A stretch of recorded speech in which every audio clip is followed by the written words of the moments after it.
ഭൂലോകരക്ഷകനായ യേശുതമ്പുരാനും സഹരക്ഷകയായ കൃപാസനത്തിൽ പ്രത്യക്ഷീകരണം ചെയ്ത പരിശുദ്ധ അമ്മ മാതാവിനും നന്ദി പറഞ്ഞുകൊണ്ട് ഞാൻ എൻ്റെ സാക്ഷ്യം തുടങ്ങുകയാണ്. എൻ്റെ പേര് ആൻസി ബിനോയ്. ഞങ്ങൾ തൃശ്ശൂർ ജില്ലയിൽ നിന്നാണ് വരുന്നത്. കറൻ്റ്ലി ഞാൻ ദുബായ് ഹെൽത്ത് അതോറിറ്റിയിൽ ലാബ് ടെക്നോളജിസ്റ്റായിട്ട് വർക്ക് ചെയ്യുകയാണ്. 12 വർഷമായിട്ട് ഞങ്ങൾ കുടുംബമായിട്ട് ദുബായിലാണ് താമസിക്കുന്നത്. എൻ്റെ മകന് കിട്ടിയ ഒരു അത്ഭുത രോഗസൗഖ്യത്തിനും എൻ്റെ വ്യക്തി ജീവിതത്തിലുണ്ടായ മാറ്റങ്ങൾക്കും മാതാവിൻ്റെ ഇടപെടലുകൾക്കും വേണ്ടിയുള്ള സാക്ഷ്യമാണ് ഇവിടെ പറയുന്നത്. എൻ്റെ മകൻ്റെ പേര് സാം ആൻ്റോണിയോ ബിനോയ്.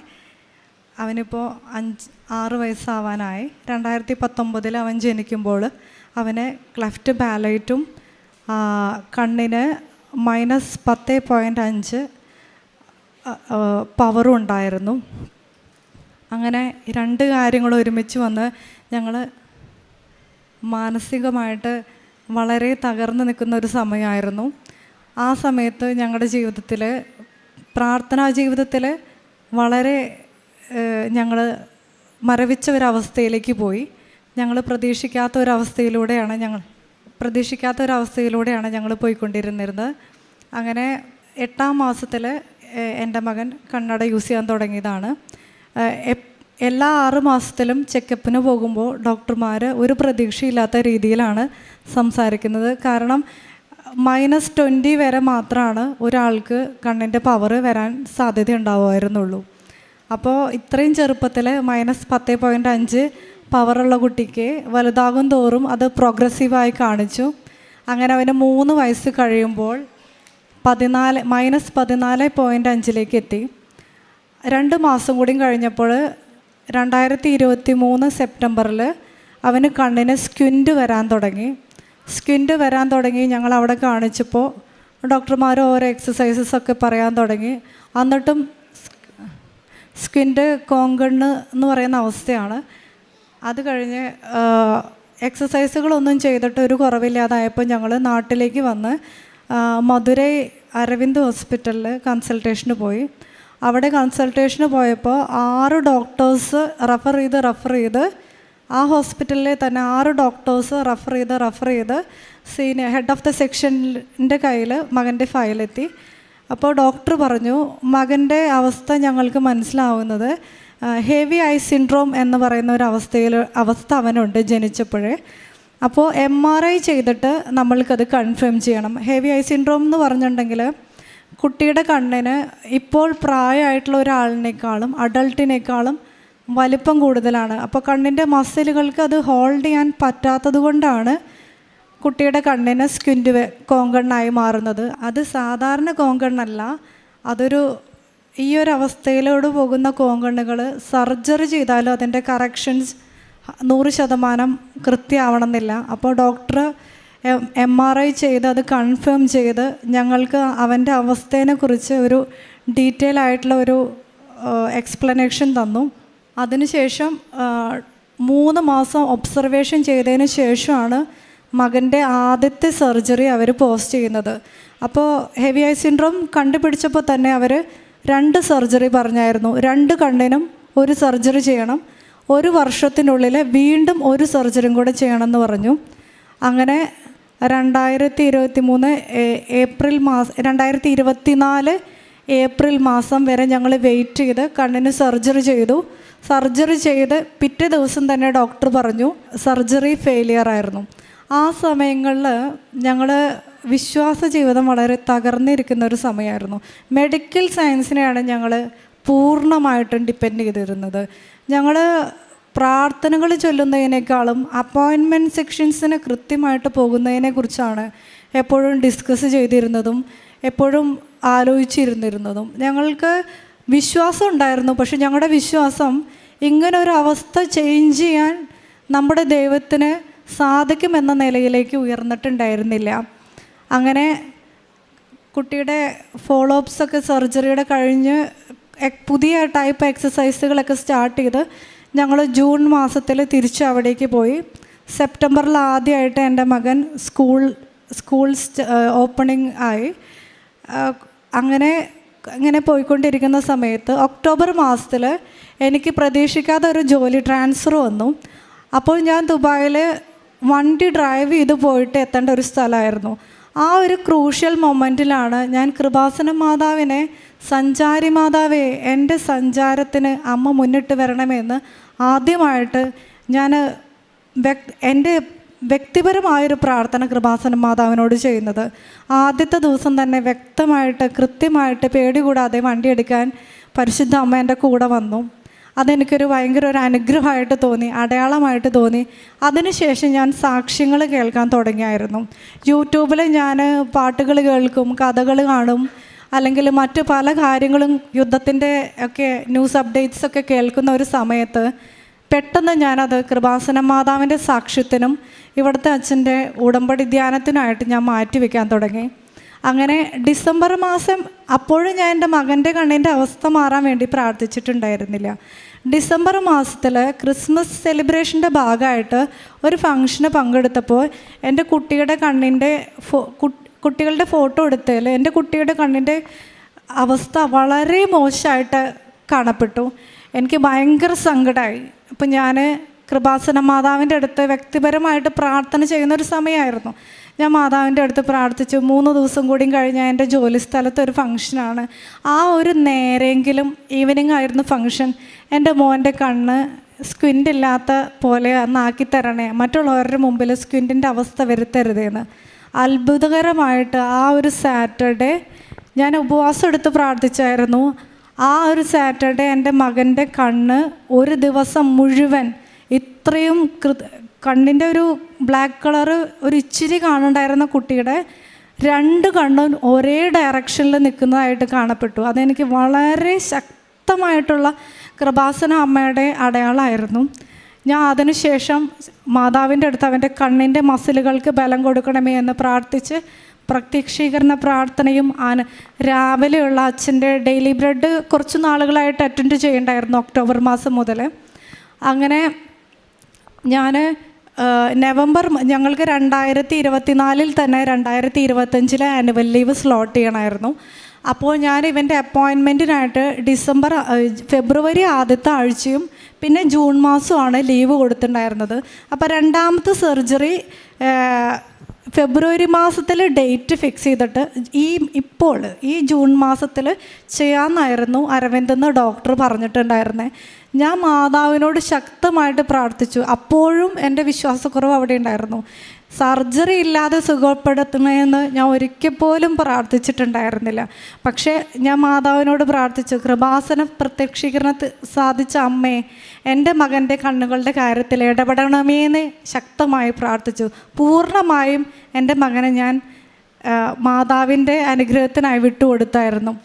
അങ്ങനെ ഫെബ്രുവരി മാസത്തിൽ ഞാൻ ചോദിച്ച ലീവ് എനിക്ക് ഡിപ്പാർട്ട്മെൻറ്റിൽ നിന്ന് തന്നില്ല. കാരണം ഏതു നേരം സർജറി എന്ന് പറഞ്ഞ് ലീവ് എടുക്കണമെന്ന് പറഞ്ഞിട്ട്. അപ്പോൾ എനിക്ക് ഭയങ്കര വിഷമമായി. ആ സമയത്താണ് ഷാർജ ചർച്ചിൽ ഞാനൊരു കുർബാനയ്ക്ക് പോയപ്പോൾ അവിടെ ബഹുമാനപ്പെട്ട ജോസഫ് അച്ഛൻ്റെ ധ്യാനം നടക്കുന്നത് അറിയുന്നത്. അപ്പോൾ ഞാൻ ആ ഡേറ്റ് നോക്കുമ്പോൾ ഞാൻ ലീവ് കൊടുത്ത അതേ ഡേറ്റാണ് അച്ഛൻ്റെ ധ്യാനം അവിടെ നടക്കണ്ടായിരുന്നത്. അപ്പോൾ എനിക്ക് മനസ്സിലായി, ഒക്ടോബർ മാസം മുതൽ തന്നെ മാതാവ് ഞങ്ങളുടെ കുടുംബത്തിൻ്റെ കാര്യത്തിൽ ഇടപെട്ട് കഴിഞ്ഞിട്ടുണ്ടായിരുന്നെന്ന്. ഞങ്ങളെല്ലാ ദിവസവും അച്ഛൻ്റെ ധ്യാനത്തിന് പോയി. അതിലൊരു ദിവസം വളരെ പ്രതീക്ഷിക്കാതെ എൻ്റെ മകന് കൈവെപ്പ് ശുശ്രൂഷ ലഭിക്കുകയുണ്ടായി.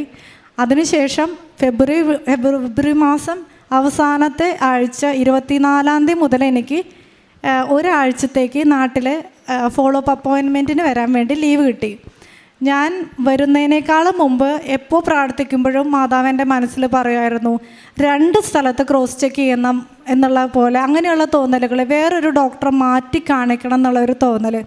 അങ്ങനെ ഞാൻ തൃശ്ശൂർ ജില്ലയിൽ തന്നെ ഞാൻ ആരെ കാണിക്കണം എന്നറിയില്ല. അപ്പോൾ അവിടെ പുത്തമ്പള്ളിയിൽ പോയി പ്രാർത്ഥിച്ചിട്ട് ചോദിച്ചു, മാതാവേ ഏത് ഡോക്ടറെ കാണിക്കണ്ടേ? അപ്പോൾ പിന്നെ കണ്ടത് ഒരു ബാനറായിരുന്നു. ആ ബാനർ ഒരു ഐ ക്ലിനിക്കിൻ്റെ ആയിരുന്നു. ആ ഐ ക്ലിനിക്കിൽ എനിക്കൊരു പരിചയമില്ല, ഒരാൾ എനിക്ക് റെഫർ ചെയ്ത് തന്നിട്ടില്ല, അവിടെ ഏത് ഡോക്ടേഴ്സായിരിക്കണേന്ന് പോലും എനിക്ക് അറിയണ്ടായിരുന്നില്ല. ഞാൻ നേരിട്ട് ആ ക്ലിനിക്കിൽ പോയിട്ട് സ്ക്വിൻറ്റിൻ്റെ ഡോക്ടറെ കാണണം എന്ന് പറഞ്ഞു. അങ്ങനെ എനിക്ക് അപ്പം തന്നെ അപ്പോയിൻമെൻറ്റ് കിട്ടി. 10 മിനിറ്റിൽ അവർ മെഷീൻ വെച്ച് കുട്ടിയുടെ കണ്ണ് ടെസ്റ്റ് ചെയ്തിട്ട് അവർ ഭയങ്കരമായിട്ട് സംസാരിക്കുന്നുണ്ട്. എന്നിട്ട് അവർ പറഞ്ഞു, ഡോക്ടറെ കാണണം എന്ന് പറഞ്ഞു. അപ്പം ഞാൻ വിചാരിച്ചു ഇനി പുതിയ എന്തെങ്കിലും കണ്ടുപിടുത്തം ഉണ്ടാവുമോ വെച്ചിട്ട് ഡോക്ടറുടെ റൂമിൽ ചെല്ലുമ്പോൾ ഡോക്ടർ പറയാണ് കുട്ടിയുടെ കണ്ണട വെച്ചിരിക്കുന്നത് -14.5 കുട്ടിൻ്റെ പവർ ഇപ്പോൾ കാണുന്നത് 10.5 -4.5 ഡിഫറൻസ് വന്നിട്ടുണ്ട്. അപ്പോൾ നമുക്ക് ഒന്നും കൂടെ കണ്ണ് ഡയലേറ്റ് ചെയ്ത് ചെക്ക് ചെയ്യണമെന്ന് പറഞ്ഞു. ഞങ്ങൾ കൃപാസനം അമ്മയുടെ അടുത്ത് ശക്തമായി പ്രാർത്ഥിച്ചു.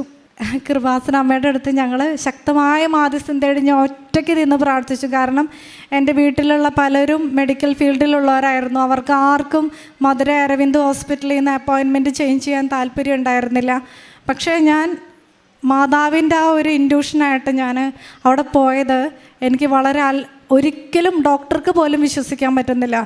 എല്ലാ ഡോക്യുമെൻറ്റ്സും ഞാൻ സബ്മിറ്റ് ചെയ്തു. -14.5 ഉണ്ടായിരുന്ന ഡോക്യുമെൻറ്റ്സ് സബ്മിറ്റ് ചെയ്തപ്പോൾ ഡോക്ടർക്ക് വിശ്വസിക്കാൻ പറ്റുന്നില്ല. പവറിൽ എങ്ങനെയാണ് കൂടിക്കൊണ്ടിരിക്കുകയുള്ളൂ പവർ, പക്ഷെ കുറയുന്നത് എങ്ങനെയാണെന്ന് ഡോക്ടർക്ക് മനസ്സിലാവണില്ല. എനിവേ ഡോക്ടർ കണ്ണട ചേഞ്ച് ചെയ്യാൻ എഴുതി. അന്ന് തന്നെ ഉച്ച കഴിഞ്ഞ് വീട്ടിലെത്തി ഉടനെ ഞാൻ വീട്ടിൽ ഇത് പറഞ്ഞു. അവർക്കൊക്കെ വളരെ അത്ഭുതമായി. അപ്പോൾ തന്നെ ട്രെയിൻ ബുക്ക് ചെയ്ത് പുലർച്ചെ ഞങ്ങളിവിടെ പിറ്റേ ദിവസം കൃപാസനത്തിൽ വന്ന് പ്രാർത്ഥിച്ച് ഉടമ്പടി എടുത്ത് 5 ദിവസം കഴിഞ്ഞപ്പോൾ ഇവൻ്റെ പുതിയ കണ്ണട കിട്ടി. അപ്പോൾ ഡോക്ടർ പറഞ്ഞത് പുതിയ കണ്ണട വെച്ച് ഒരു 2-3 മാസം കഴിയുമ്പോൾ അവൻ്റെ സ്കിൻ കറക്റ്റ് ആവുമെന്നാണ് പറഞ്ഞത്. അത്ഭുതകരമായിട്ട് പുതിയ കണ്ണട വെച്ച ഉടനെ കണ്ണിൻ്റെ സ്കിൻ അപ്രത്യക്ഷമായി എന്നുള്ളതാണ്. കൃപാസന അമ്മയ്ക്ക് ഒരുപാട് നന്ദി പറയുന്നു. പിന്നെ പ്രേക്ഷിത പ്രവർത്തനമായിട്ട് എൻ്റെ മകൻ്റെ പഴയ കണ്ണിൻ്റെ ഫോട്ടോയും പഴയ കണ്ണിൻ്റെ ഫോട്ടോ എന്ന് പറഞ്ഞാൽ ഒരു 3 മാസത്തിന് താഴെ പഴക്കമുള്ളൂ. ആ ഫോട്ടോയും ഇപ്പോഴത്തെ ഈ കുട്ടീനെയും കാണിച്ച് ഞാൻ ഓരോരുത്തർക്കും പത്രം വിതരണം ചെയ്തു. നോട്ടീസ് കൊടുക്കുന്ന പോലെ ആർക്കും കൊടുത്തില്ല. അപ്പോൾ ആർക്കെങ്കിലുമൊക്കെ എന്തെങ്കിലും ഒരു അഭിപ്രായ വ്യത്യാസങ്ങൾ, എന്തെങ്കിലും നെഗറ്റീവ് കമൻസ് വെച്ചിട്ടുണ്ടെങ്കിൽ ഞാൻ ഇതും പറഞ്ഞ് അവരെ കൺവിൻസ് ചെയ്ത് അവർ കൃപാസന അമ്മേനെ ഒരു പ്രാവശ്യമെങ്കിലും ദിവസത്തിൽ വിളിക്കുന്ന രീതിയിൽ അല്ലെങ്കിൽ ഡെയിലി ബ്രെഡ് അറ്റൻഡ് ചെയ്യുന്ന രീതിയിൽ അവർക്ക് ഉറപ്പ് വരുത്തിയിട്ടാണ് പത്രം കൊടുത്തിരുന്നത്. ഡെയിലി ബ്രെഡ് എന്നും വാട്സപ്പ് സ്റ്റാറ്റസ് ഇടുമായിരുന്നു. കൂടാതെ തന്നെ ഞാനിവിടെ സാക്ഷ്യങ്ങൾ കേൾക്കുമ്പോൾ ഓരോ ആൾക്കാരും ചെയ്യുന്ന പുതിയ കാര്യങ്ങൾ, പുതിയ ഇപ്പോൾ വചനങ്ങൾ എടുക്കുക, അത് സ്റ്റാറ്റസ് ഇടുക, പ്രാർത്ഥിച്ച് വചനങ്ങൾ എടുത്ത് അതും ഷോർട്ട് കട്ട് ചെയ്ത് സ്റ്റാറ്റസ് ചെയ്ത് അങ്ങനെയും ചെയ്യായിരുന്നു. പിന്നെ എൻ്റെ ജോലി സ്ഥലത്തുള്ള എല്ലാവരും എന്നോട് പറയും എനിക്ക് ഭയങ്കര ലക്കിയാണ്. ഈ ഒരു ഉടമ്പടി എടുത്തതിന് ശേഷം ഞാൻ അപ്പം തന്നെ അവരെ കറക്റ്റ് ചെയ്യും. അവരേതോ റിലീജിയനിൽ പെട്ടതാണോന്ന് ഞാൻ നോക്കാറില്ല. അവരുടെ അടുത്ത് ഈ കാര്യങ്ങൾ പറയും. പ്രത്യേകിച്ച് ഞാനൊരു ഇന്ത്യയിലല്ല, മിഡിൽ ഈസ്റ്റിലൊക്കെ ആകുമ്പോൾ നമുക്ക് അതിനൊരു സ്വാതന്ത്ര്യക്കുറവുണ്ട്. അതൊന്നും ഞാൻ നോക്കാറില്ല. എനിക്ക് അങ്ങനെ ഒരു ഭയം ഇല്ലാണ്ടായി. അവരുടെ അടുത്ത് പറയും ഇങ്ങനൊരു അമ്മ ലൂർദിലൊക്കെ പ്രത്യക്ഷപ്പെട്ട പോലെ ഞങ്ങളുടെ നാട്ടിൽ പ്രത്യക്ഷപ്പെട്ടിട്ടുണ്ട്. നിങ്ങൾ അവിടെ വരാൻ പറ്റാത്ത അവസ്ഥയാണെങ്കിലും നിങ്ങൾ വീട്ടിലിരുന്നിട്ട് നിങ്ങൾക്ക് എന്താവശ്യം എന്ന് വെച്ചിട്ടുണ്ടെങ്കിൽ ഒന്ന് ഇടപെടണമെന്ന് മാത്രം പറഞ്ഞാൽ മതി. അതിൻ്റെ അടയാളം നിങ്ങൾക്ക് എന്തായാലും കാണുമെന്ന് ഞാൻ അവരുടെ അടുത്ത് പറയായിരുന്നു. പിന്നെ സാമ്പത്തിക സഹായമായിട്ട് ഞങ്ങൾ സാമ്പത്തികമായ കഠിനമായ ഞെരുക്കത്തിൽ കൂടെയാണ് പോകുന്നത് വെച്ചിട്ടുണ്ടെങ്കിലും ഞങ്ങളുടെ മുമ്പിൽ വന്ന ഒരു കുടുംബത്തിന് ഞങ്ങൾക്ക് സഹായിക്കാൻ പറ്റാത്ത രീതിയിലുള്ള ഒരാവശ്യമായിരുന്നിട്ടും കൂടെ ഞങ്ങൾ എഫേർട്ട് എടുത്ത് ഞങ്ങൾ സഹായിച്ചു. അങ്ങനൊരു മനസ്സ് തന്ന പരിശുദ്ധ അമ്മയ്ക്കും തിരുക്കുമാരനും ഞങ്ങൾ നന്ദി പറയുന്നു. അതിലൊക്കെ ഉപരി ഞങ്ങളുടെ ജീവിതത്തിൽ ദൈവവിശ്വാസവും അതിനോട് ചേർന്ന് നിൽക്കേണ്ട വിശ്വസ്തതയും എന്താണെന്ന് കൃപാസനത്തിലെ പ്രത്യക്ഷീകരണത്തിൽ കൂടെ ഞങ്ങൾക്കതിൽ വ്യത്യാസം വന്നു. ഞങ്ങളുടെ ജീവിതത്തിൽ തന്നെ, ഞങ്ങളുടെ വ്യക്തി ജീവിതത്തിൽ തന്നെ അതിലൊരുപാട് മാറ്റങ്ങളുണ്ടായി. ഇപ്പോൾ ഞാനിപ്പോൾ വീണ്ടും ഡോക്ടറുടെ അടുത്ത് ചെക്കപ്പിന് പോയപ്പോൾ പവറിൽ വേരിയേഷൻ ഇല്ലെങ്കിലും കൂടെ കാഴ്ചയിൽ വളരെയേറെ വ്യത്യാസം വന്നിട്ടുണ്ട്. ഡോക്ടറും അവിടെയുള്ള ടെക്നീഷ്യൻസും ഞങ്ങളിപ്പോൾ മിനിഞ്ഞാന്നാണ് ഞാൻ അവിടെ പോയത്, ഞങ്ങളോട് ചോദിക്കുകയാണ് നിങ്ങൾക്കും ഈ വ്യത്യാസങ്ങൾ തോന്നുന്നുണ്ടല്ലേ, അല്ലാതെ മെഷീൻ്റെ എററാണോ എന്ന് വരെയാണ് അവർ സസ്പെക്റ്റ് ചെയ്യണ്ടായിരുന്നത്. അപ്പം പേഴ്സണലായിട്ട് പറയുകയാണെങ്കിൽ എൻ്റെ മകൻ്റെ ഈ ഒരു അവസ്ഥയിൽ പരിശുദ്ധ അമ്മ ദൈവമാതാവിൻ്റെ ഇടപെടലിൽ എനിക്ക് അതിൻ്റെ ഒരു ഹെവിനെസ് എൻ്റെ തലയിലുണ്ടായിരുന്നു. ഞാൻ ഏത് നേരം അതിനെക്കുറിച്ച് ചിന്തിച്ചുകൊണ്ടിരിക്കുന്നുണ്ടായിരുന്നത്. ഇപ്പോൾ ഞാനത് പൂർണ്ണമായിട്ടും മാതാവിന് വിട്ടുകൊടുത്തു. ഇത്രയും കാര്യങ്ങൾ എൻ്റെ ജീവിതത്തിലൂടെ തന്ന പരിശുദ്ധ മാതാവിനും ഈശോ തമ്പുരാനും നന്ദി പറഞ്ഞുകൊണ്ട് ഞാൻ എൻ്റെ സാക്ഷ്യം നിർത്തുന്നു. യാക്കോബ് 1:6 സംശയിക്കാതെ വിശ്വാസത്തോടെ വേണം ചോദിക്കുവാൻ. സംശയിക്കുന്നവൻ കാറ്റിൽ ഇളകി മറിയുന്ന കടൽത്തിരക്ക് തുല്യമാണ്.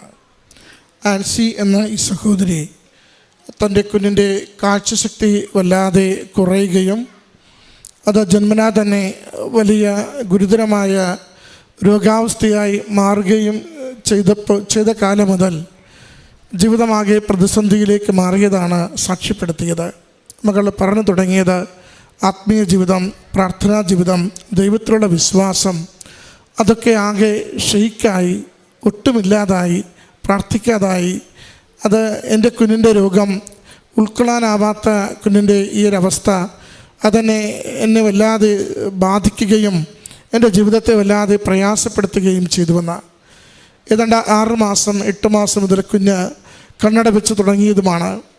അത് വളരും തോറും കാഴ്ചശക്തി നഷ്ടപ്പെടുന്ന കാര്യത്തിലേക്കാണ് ഡോക്ടർമാർ എപ്പോഴും കുഞ്ഞിനെക്കുറിച്ച് മാതാപിതാക്കളോട് പറഞ്ഞുകൊണ്ടിരുന്നതും. സഹോദരി പറഞ്ഞു, ഞാൻ എപ്പോഴും വൈദ്യശാസ്ത്രത്തിലാണ് ആശ്രയിച്ചത്. ഞാൻ എപ്പോഴും അപ്പോയിൻമെൻറ്റ്സ് ക്ലിയറായി ആ കൃത്യസമയത്ത് അത് മീറ്റ് ചെയ്യുന്നതിനും പോകുന്നതിനും അവർ പറയുന്ന കാര്യങ്ങൾ ചെയ്യുന്നതിനുമാണ് ശ്രദ്ധ കൊടുത്തുകൊണ്ടിരുന്നത്. ഞാൻ ദൈവത്തോട് ഈ കാര്യം പറയുകയോ ചോദിക്കുകയോ സഹായിക്കണമെന്നോ എനിക്ക് ചിന്തിച്ചിട്ടേ ഇല്ല. ദൈവത്തിന് ഇതെന്തെങ്കിലും ചെയ്തു തരാൻ പറ്റുമെന്നും ഞാൻ കരുതിയിട്ടില്ല. അങ്ങനെയായിരുന്നു എൻ്റെ ജീവിതം മുന്നോട്ട് പോയിക്കൊണ്ടിരുന്നത്. അവിചാരിതമായിട്ടാണ് യൂട്യൂബിലൂടെ അമ്മ മാതാവിനെ, കൃപാസന മാതാവിനെ സഹോദരി പരിചയപ്പെടുന്നത്, കേൾക്കുന്നത്, അച്ഛൻ്റെ ധ്യാനം കൂടുന്നത്. അത് പതിയെ പതിയെ ഒരു ആത്മബലമായി മാറുന്നു, ഒരു പ്രത്യാശയായി വളരുന്നു, പ്രാർത്ഥിക്കണമെന്ന ഒരാഗ്രഹം ഉള്ളിൽ ജനിക്കുന്നു. അങ്ങനെ ഓരോ നിമിഷവും പിന്നെ കുഞ്ഞിൻ്റെ കാര്യങ്ങൾ അമ്മയുടെ കരങ്ങളിലേക്ക് ഏൽപ്പിച്ചു തുടങ്ങുന്നതാണ് സഹോദരി പങ്കുവെക്കുന്നത്. ഉടമ്പടി എടുത്തിട്ടില്ല എങ്കിലും ഇത് അമ്മയുടെ കരങ്ങളിൽ നിരന്തരം കൊടുത്ത് പ്രാർത്ഥിക്കുന്നുണ്ട്. മകൾ പറയുന്നുണ്ട്, സ്കൂളിൽ ചേർക്കുമ്പോഴും ക്രിസ്മസിൻ്റെ ഒരു ഫോട്ടോഗ്രാഫ് എടുക്കുമ്പോഴും ഒക്കെ അത് കുഞ്ഞിൻ്റെ കണ്ണുകൾക്കുള്ള ആ വ്യത്യാസം, അത് 2 വശങ്ങളിലേക്ക് മാറി നിൽക്കുന്നതിൻ്റെ ആ കൂട്ടത്തിലുള്ള ഒരു അഭംഗി അത് വല്ലാതെ വേദനിപ്പിച്ചിരുന്നു. അപ്പോഴാണ് ആദ്യമായി മാതാവിനോട് മകൾ ഒരു കാര്യം ആവശ്യപ്പെടുക.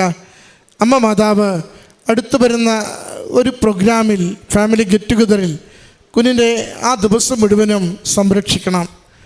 കോങ്കണ്ണില്ലാതെ നേരെ ദൃഷ്ടി വരുന്ന വിധത്തിൽ കുഞ്ഞിനെ കാത്തുകൊള്ളണം. സാധാരണഗതിയിൽ സാധിക്കുന്ന കാര്യമല്ല. കണ്ണ് നിൽക്കുന്നത് പോലെ നിൽക്കുകയാണ് ചെയ്യുക, നമുക്കറിയാം. എങ്കിലും മകൾ പറയുന്നുണ്ട്, ആ ദിനം രാവിലെ മുതൽ വൈകുന്നേരം വരെ യാതൊരു വ്യത്യാസവുമില്ലാതെ കുഞ്ഞിൻ്റെ ദൃഷ്ടി നേരെ നിൽക്കുകയും അത് അമ്മ മാതാവ് കൂടെയുണ്ട്. എൻ്റെ കണ്ണീര് കാണുന്നു, എൻ്റെ മകന് വേണ്ടി ഞാൻ കൊടുത്ത ഈ നിയോഗം അമ്മ ഏറ്റെടുത്തിരിക്കുന്നുവെന്ന വിശ്വാസം മകൾക്ക് കൈമാറിയെന്ന്. പ്രിയമുള്ളവരെ, അത് കൃപാസനം പ്രത്യക്ഷീകരണ മാതാവിൻ്റെ ഒരു സവിശേഷതയാണ്. സംശയിക്കാതെ പൂർണ്ണമായി ശരണപ്പെട്ടുകൊണ്ട് ജീവിതത്തിൽ ഇടപെടണമെന്ന് ഏത് വിഷയം അമ്മയുടെ കരങ്ങളിൽ ഏൽപ്പിച്ചാലും അമ്മ അതിൽ ഇടപെട്ടിരിക്കും.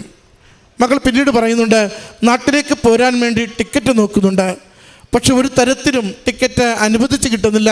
കാരണം അത് ലീവ് അനുവദിച്ച് കിട്ടുന്നില്ല. ഓരോ തവണ അവിടെ അതിനു വേണ്ടി സമീപിക്കുമ്പോഴും തടസ്സങ്ങൾ പറഞ്ഞ് ലീവ് നൽകാനാവില്ല എന്ന് ബുദ്ധിമുട്ടിക്കുകയാണ്. ഇവിടെ ഡോക്ടറിനെ വന്ന് കാണേണ്ട അപ്പോയിൻമെൻ്റാണ് ആ സമയത്തുള്ളത്. അതിനുള്ള തടസ്സമാണ് വന്നിരിക്കുന്നതും. അങ്ങനെ അതൊരു പ്രയാസം ഉള്ളിൽ നിൽക്കുമ്പോഴാണ് മകൾ തിരിച്ചറിയുന്നത്. ഒരു തവണ ഷാർജ പള്ളിയിൽ പോകുമ്പോൾ അവിടെ ഒരു ബാനർ കാണുന്നു, ജോസഫ് അച്ഛൻ്റെ ഉടമ്പടി ധ്യാനം അവിടെ നടക്കുന്നുവെന്ന്. അതാണ് ശരിക്കും തിരിച്ചറിവായത്. എൻ്റെ ജോലിസ്ഥലത്ത് നിന്ന് തന്നെ നാട്ടിലേക്ക് വിടാതിരിക്കുന്നതിൻ്റെ ഏക കാരണം, ഒറ്റ കാരണം, അത് ഓഫീസിനകത്തുള്ള തടസ്സങ്ങളല്ല, മറിച്ച് അമ്മയുടെ ധ്യാനം കൂടുവാൻ വേണ്ടി ദൈവികമായ പദ്ധതി ഒരുക്കലാണ്. മകൾ പറയുന്നുണ്ട്, എല്ലാ ദിവസവും ആ ധ്യാനം മുഴുവനും കൂടുവാൻ വേണ്ടി ഞാനവിടെ ചെന്നിരുന്നു. അവസാന ദിവസം അച്ഛൻ കുഞ്ഞിനെ സൈത്ത് പൂശി കരം വെച്ച് പ്രാർത്ഥിക്കുകയും ചെയ്തു. ആ പ്രാർത്ഥനയുടെ ശേഷം മകൻ്റെ കണ്ണിൻ്റെ കാഴ്ചയ്ക്ക് കുറവൊന്നുമില്ലാതെ സാധാരണതുപോലെ കുഞ്ഞ് മുൻപോട്ട് കൂടുതൽ ബലം പ്രാപിച്ച് വരികയും ചെയ്തു. അതിനുശേഷമാണ് നാട്ടിൽ വന്ന് പരിശോധിക്കുമ്പോൾ കുഞ്ഞിൻ്റെ കാഴ്ചശക്തിക്ക് കുഴപ്പമില്ല, 14.5 നിന്നും 10.5 കുറഞ്ഞിട്ടുണ്ട്. അത് വലിയൊരു വളർച്ച ചുരുങ്ങിയ കാലം കൊണ്ട് കുഞ്ഞിന് നേടിയതാണെന്ന്. പിന്നീട് ഇപ്പോഴുള്ള ടെസ്റ്റുകളിലും കുഞ്ഞിൻ്റെ ആ സുണ്ടിൽ വരുന്ന കോങ്കണ്ണ് വരുന്ന വിഷയം പൂർണ്ണമായി മാറിപ്പോയി. ദൃഷ്ടി നേരെ നിൽക്കുകയും വിഷൻ കൂടുതൽ ക്ലിയർ ആവുകയും കുഞ്ഞിൻ്റെ ആരോഗ്യം, കാഴ്ചയുടെ ആരോഗ്യം ബലം പ്രാപിക്കുകയും ചെയ്തു. പ്രിയമുള്ളവരെ, ഈ കുടുംബം ഈ അമ്മയുടെ നടയിൽ ഒന്ന് കണ്ണീരോടെ പ്രാർത്ഥിക്കുകയും സംശയമില്ലാതെ ആഗ്രഹിക്കുകയും ചെയ്യുമ്പോൾ അമ്മ എങ്ങനെ കുടുംബത്തിൻ്റെ ഏറ്റവും വലിയ ഒരു സങ്കടത്തിൽ ഇടപെട്ട് ആശ്വാസവും സൗഖ്യവും നൽകിയെന്ന് സാക്ഷ്യപ്പെടുത്തുകയാണ്. നമ്മൾ പല തരത്തിലായിരിക്കും അമ്മയുടെ സന്നിധാനത്തിലെത്തിയിരിക്കുക. ഒന്നുകിൽ സ്വയം പഴിച്ചുകൊണ്ട്, ജീവിതത്തിൽ വന്നുപോയ കുറവുകളെ ഓർത്ത് കരഞ്ഞുകൊണ്ട്, ഇനി എന്തു വഴിയെന്നറിയാതെ ആകുലപ്പെട്ടുകൊണ്ട്, എന്തുമാവട്ടെ അമ്മയുടെ കരങ്ങളിലേക്ക് ഇപ്പോൾ ആയിരിക്കുന്ന അവസ്ഥയിൽ എന്താണോ നാം ആഗ്രഹിക്കുന്ന ജീവിതത്തിൻ്റെ നന്മ, അത് സംശയമില്ലാതെ എൻ്റെ അമ്മ മാതാവ് ഈ നാളുകളിൽ ലോകത്തിൽ അനേകർക്ക് അടയാളമായി ഇവിടെ പ്രത്യക്ഷപ്പെടുകയും ആ പ്രത്യക്ഷീകരണം ലോകം ഏറ്റെടുക്കുന്നതിന്, സഭ അംഗീകരിക്കുന്നതിന് വേണ്ടി പ്രാർത്ഥിച്ചു കൊണ്ടിരിക്കുന്ന ഈ നാളുകളിൽ വലിയ സാക്ഷ്യങ്ങൾക്കായി എൻ്റെ ജീവിതത്തിലും ഇടപെടുകയും ദൈവത്തിൻ്റെ അനുഗ്രഹമായി എനിക്കത് ലഭിക്കുകയും ചെയ്യുമെന്ന് ആഗ്രഹിച്ച് അമ്മയുടെ കരങ്ങളിലേക്ക് നമ്മുടെ ജീവിത വിഷയങ്ങളെ എത്ര ഗൗരവമുള്ളതും എത്രമേൽ സങ്കടമുള്ളതും നാം സമർപ്പിക്കുവാൻ തയ്യാറാകുമ്പോൾ അമ്മ മാതാവ് ഇടപെടും. ഭൗതിക ജീവിതത്തെ അമ്മ മാതാവ് അനുഗ്രഹിക്കും.